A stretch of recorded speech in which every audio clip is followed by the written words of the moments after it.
everybody, give you a short video. It's been a good 20 minutes or so. It's still holding pressure.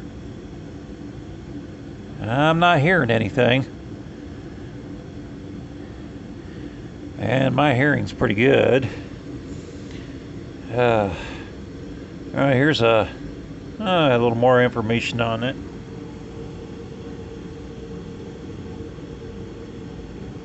If you can get that in there, and maybe I can guess what year it was made. It seems to be a pretty solid tank.